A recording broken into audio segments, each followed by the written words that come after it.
And folks, joining us now to discuss this evolving situation, this rapidly evolving situation, is George Simion. He's a member of the Romanian Parliament. He serves as president of the Alliance of the Union of Romanians, the fourth largest political party in Romania. He's also the executive vice president of the European Conservatives and Reformists. It's a group in Europe dedicated to individual liberty, national sovereignty, parliamentary democracy, private property, limited government, free trade, family values, and the devolution of power. George, it's a wonderful pleasure to have you on the program. I know things are evolving rapidly. We understand the president was detained, or the one who won the presidential election was detained today, and more people are being arrested as we speak. You're calling this on Twitter a Bolshevik terrorist maneuver. Talk to us about what's happening on the ground in Romania. Yeah, so for everybody who doesn't know me, I'm George Simion. I'm the president of the second largest political party in Romania, AUR. We are the main important conservative party here. So in December we had presidential elections. An independent Călin Georgescu, sovereignist, would have won, but they stopped the second round of elections. Constitutional Court formed of politicians, not of judicial guys, not of judges. So today, Mr. Georgescu, the independent candidate who won the elections in December, was coming towards our headquarters of AUR, and he was stopped on the way by prosecutors and policemen, and they took him and escorted him to the general prosecutor's office. And they kept him for like 8 hours. It was early morning in Washington, D.C. When this happened. So we were surprised. He has judiciary control now. He's not allowed to speak on social networks or to appear at television. Sorry, I have a small infant here. I have a small baby boy. I just came home, and I'm getting back to our headquarters.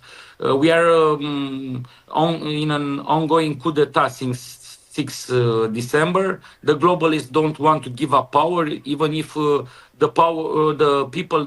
Romanian people do not support them anymore. So now we are trying to get free elections, but the police state and the deep state, like you call it and like we have it, is trying to eliminate Mr. Georgescu from the race, and is trying to stop him and stopping us to make his candidacy public and to have the files ready. We need 200,000 signatures of support for him in order for him to be a candidate. So 200,000 Romanians should sign to support him. We already have the signatures, and we want to have his candidacy already deposited for the 4th and 18th May elections, presidential repeated elections. Hopefully we'll go through with this. Hopefully we'll manage to end this dictatorship and end the coup d'etat that is going on in Romania. George, I want to ask you, according to the news reports in the United States, from what we're seeing, the presidential candidate, Georgescu, he's being accused of being a Russian operative. He's being accused of being involved in a fascistic organization. What do we make of these charges? Are these made up to try to stop his ascendance to the presidency? Of course, first when this happened, it was 1 p.m.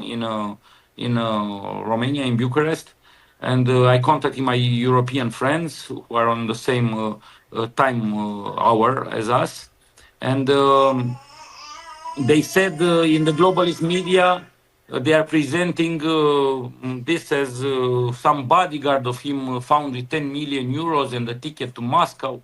This is all fake news. No relations with that guy and with Mr. Georgescu. They are trying to forge some, to invent some so-called proofs. For 3 months since they annulled the elections, they didn't present any proofs that he has any ties with Russia or any other country. They just don't like the guy. He's not one of them. This is why he is rejected by the system. And we are trying to support him. We are the only ones with the Romanian people and the only ones who support him and try to have fair elections, to have free elections, and to get back to democracy and to respect our constitution. Thank you for that explanation, George. Now, we're hearing that in Brussels, there's a lot of support for these efforts to interfere in the election, to take down this candidate. But of course, the United States government, we had J.D. Vance recently in Europe very strongly condemning the canceling of the election. What are you hearing from sources in Washington, D.C., in Europe? Is there going to be more international involvement here? Is this something that the Romanians are going to have to fix themselves? Sounds like we are on our own, because in Europe, Ursula von der Leyen and the globalists still control almost every tool we have, or every institution at European level. The only thing that gave us power was the speech in Munich of J.D. Vance, of the Vice President of the United States. We want to remain a faithful partner to the US and to the Trump administration. So we are gathering support. We'll have a march of 1 million people in Bucharest this Saturday. Some MEPs, members of the European Parliament, will come to Bucharest, and from Poland, from Italy, from the Czech Republic, and they will support us. But we don't have a majority inside the European institutions, so it will be hard. But we are fighting. Fight, fight, fight. This is what we will do. We need your support. We need the United States behind us, because the globalists that are in power don't want to give up democratically and don't want democratic transition of power. So, George, who is it that's doing this? You mentioned the deep state. Are there particular individuals, movements, organizations? Obviously, there's people in the government. Were any of these affiliated Service, with the previous? The current prime minister, the former president who was sacked by us, who just resigned last week. Things are ongoing. We are the main opposition party, so we are making efforts in order to stop them. We are really fighting. We have the judicial system controlled by Soros forces. We have the secret services. So we have a police state that is stopping us, but we will continue. And why do you think they hate Georgescu so much and his supporters? Why this obsession with stopping him? What is it that, I mean, they say in the media that they're worried that he's going to be friendly with Putin, that he's going to be too closely allied with Russia. Why do you think that? Because I've heard him say himself that he is not a supporter of Putin, he's not a supporter of Russia, although he doesn't want war. Why do you think they hate him so much? Because he doesn't answer to their orders. Because he will have the same agenda as the Trump administration, because he wants peace, because he doesn't want to support the Ukrainian war, because he doesn't want to support Schwab's agenda, 2030 agenda, and because he is not a globalist. He's a sovereignist. Wow. And so what's the path forward, George? I mean, what do you see as the ideal resolution to this situation, and what are some of the different ways it could go? I know we only have you for another minute or two, but where does this go from here? Yeah, I'm looking at the messages that's constantly coming. People are arrested here, so it's crazy. We must gather international support. We must put pressure, internal and external pressure. Friday, we put in the Romanian parliament a motion of non-confidence, a motion of censure towards the socialist government that is currently ruling and is clinging into power. We will have a demonstration, a big mass rally Saturday in Bucharest. So hopefully we will manage to stop them by this pressure and by calling towards free election and towards democracy. Very good. And Georgia, what's the best way to get updates on this situation from you? I know you're on X. You've been posting there a lot. Yeah, it's George Simion. I'm very popular, and I make the most posts on TikTok and Facebook. I'm the most popular politician in Romania. But yes, for the international audience, I'm posting on X, George Simion. is the name. Look me up, and I will post updates as they come. Very good. George, thank you so much for joining us today. Thank you Thank you for for your standing firm here, invitation. and I hope we'll get updates. Absolutely. Thank you Keep so in much. touch. Thank you. Thank you.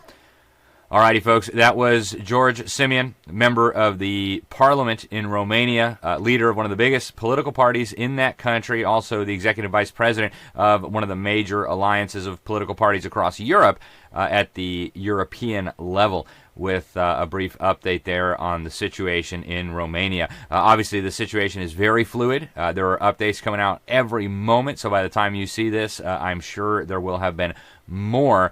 But folks, this is hugely significant. We're seeing obvious parallels with what happened with Donald Trump, with what happened with Jair Bolsonaro in Brazil, and we're seeing this around the world, where globalist deep state forces cannot tolerate patriotic, pro-family, pro-God political leaders and political parties coming into power. This is truly incredible. I hope you will stay informed. You can follow us at thenewamerican.com. You can follow us on X at New American Mag. And, of course, follow George Simion either on X. You can find him at George Simion, or you can find him on Facebook or TikTok. He's posting updates regularly. Thank you so much for tuning in. We hope you'll share this broadcast out with others. We hope you'll get it to your lawmakers, members of your community, because, folks, what's happening in Romania now is the tip of the iceberg, and it's also part of a global phenomenon. The deep state is international in scope. This is a global problem. This is not something that is isolated to Romania. Of course, we don't want U.S. government foreign interventionism in violation of the Constitution, but we as Americans should be aware. We should be involved. We know that there are very powerful people in this country who are involved. George mentioned George Soros, who's been a major player in meddling in Eastern Europe, whether it's Hungary, whether it's the Czech Republic, whether it's Romania. And so we have deep state forces in the United States now messing up other people's countries, overturning democratic elections. Totally unacceptable. Thank you so much for tuning in. I'm Alex Newman. This is Behind the Deep State for the New American Magazine. Until next time, God bless you all.